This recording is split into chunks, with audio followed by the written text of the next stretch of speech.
Hello and welcome to Low Budget Gaming and welcome to another first Descendant video. So today I have a build guide for the Fallen Hope to take out Tormentor with Serena. Now a few days ago I made a guide for the Fallen Hope for mobbing, general purpose, Frena, etc. And in the comment section I got chatting with one of the guys and he said he's using the Fallen Hope to take out Tormentor consistently in very quick time. So I said, okay, let's try this out and see how it goes. Now, they did mention that they were using two fire rate cores. I tried with what I had, and it's actually working out just fine. I don't even need to put two fire rate cores with very little change to the mobbing build.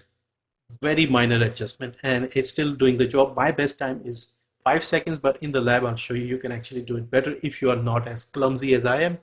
So let me just show you what we do and then break it down. So we have the Tormentor and our doggo stretching here. So we use a similar setup to Glay with the Walker tightrope and things like that. And what we're trying to do is reduce her health to below 50% and then use fourth ability and shoot the weak point. Okay, so press C and maybe press it one more time just to make sure by the time you get up you are doing that, and then you do this and you shoot at the weak points and you're done.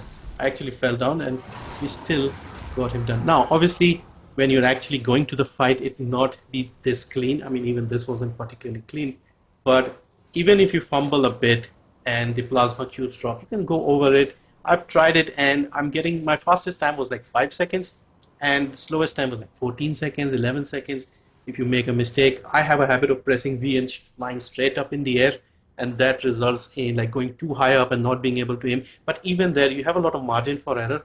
With the Glay setup, you, if you fumble, they will kill you. With this one you can escape by being in the air, so it's working out very nicely. So the Fallen Hope, notice this is not even enhanced. So let's start first with the rolls here. So I have toxic attack, firearm attack, rounds per magazine. I have a full 12%. This gives you an extra 4 bullets.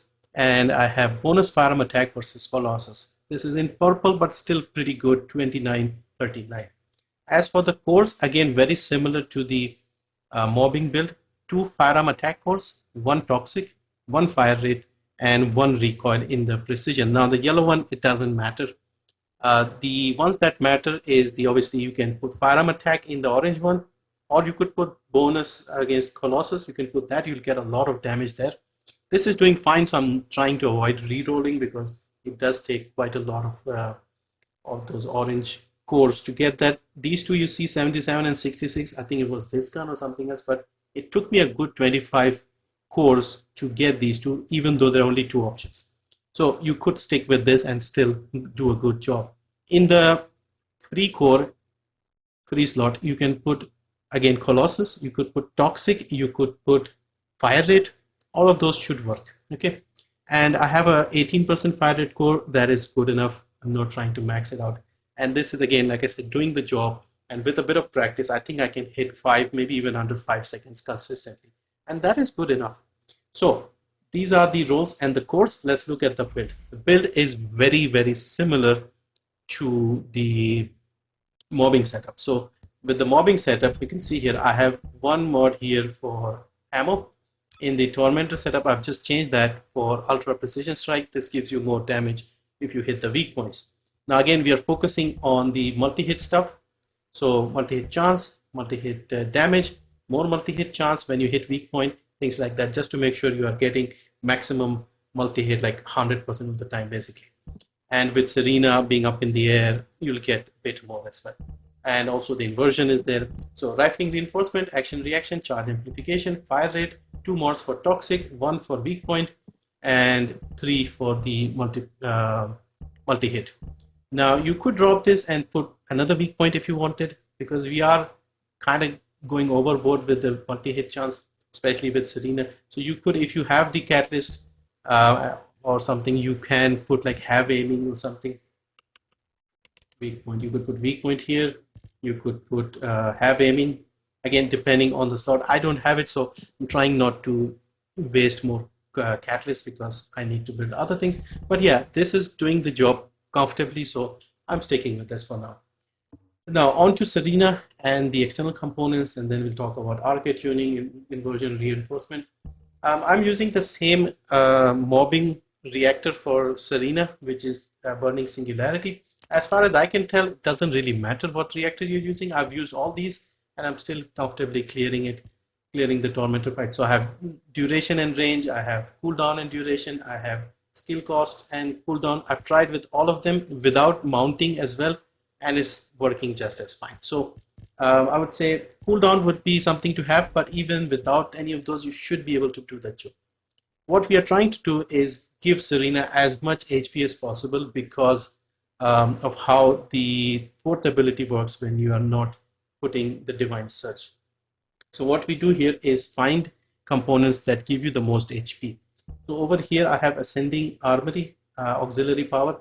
This comes with the 646 max HP, and if you roll a double HP, try to get a gold one as much as possible. I have this in 876. As long as it's gold, you should be good. The Ascending Armory sensor also has 646 HP, so you get that. I have Annihilation Memory with 646, and then Hunter Processor with 646. So we are not really taking advantage of any benefits of the external components. These two pieces are giving us minus 6.5, but again, this is not important. Stacking as much HP as possible is the more important thing. Now, on to the main reason why this works before I look into the build. What we have here is with the fourth ability, the second part, which is Redemption's Judgment. For 13 seconds, the duration, when you cast the fourth in the air, it just basically multiplies your HP into 0.8% and puts that into your firearm attack. Okay, so firearm damage into max HP into 0.8. So the more HP you have, the more damage you do. So if you see the last three lines, that, well, the second last and the third last, that explains why we have so much HP. So we try to put as much HP as possible so that we get a bigger number and we do more damage. That is it. So we have increased HP, stim accelerant, we have put time distribution because it gives cooldown, but also 52.4% HP, so we are using it for that.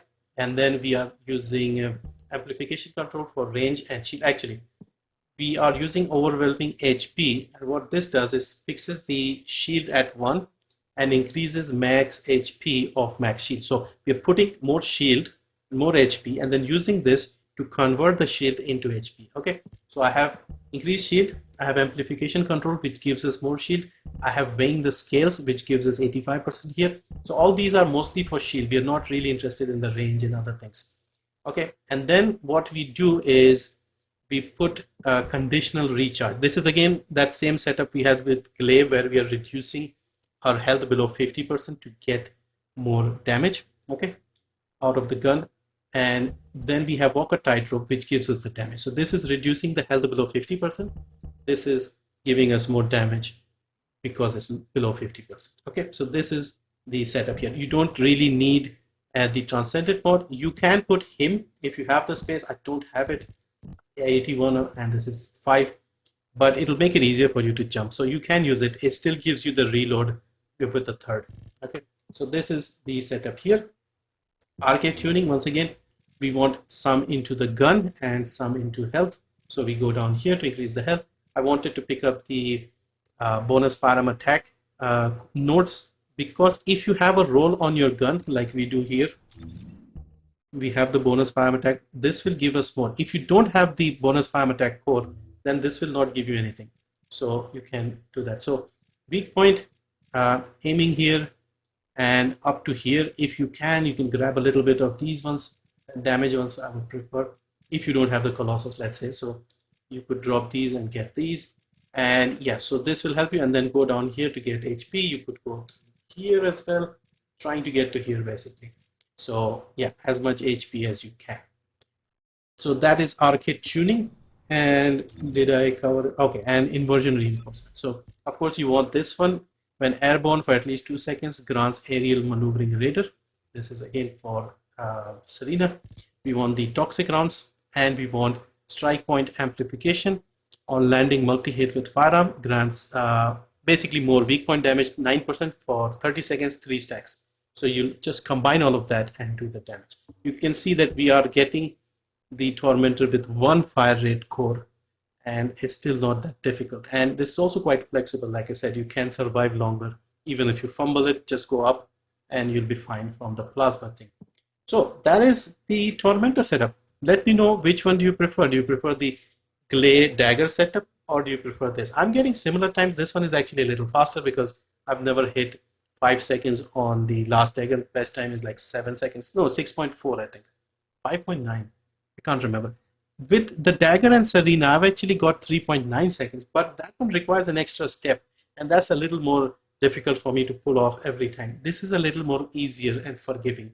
So I'm going with this. So yeah, so the Fallen Hope is now killing the Void Abyss boss as well. Now, to be honest, that guy is a pushover, and there are various ways of taking him out with various guns, Serena, Glay, Haley. But even so, it's nice to see the Fallen Hope now taking out a Colossus that easily. Anyway, that's it for this one. Thank you for watching. See you next time.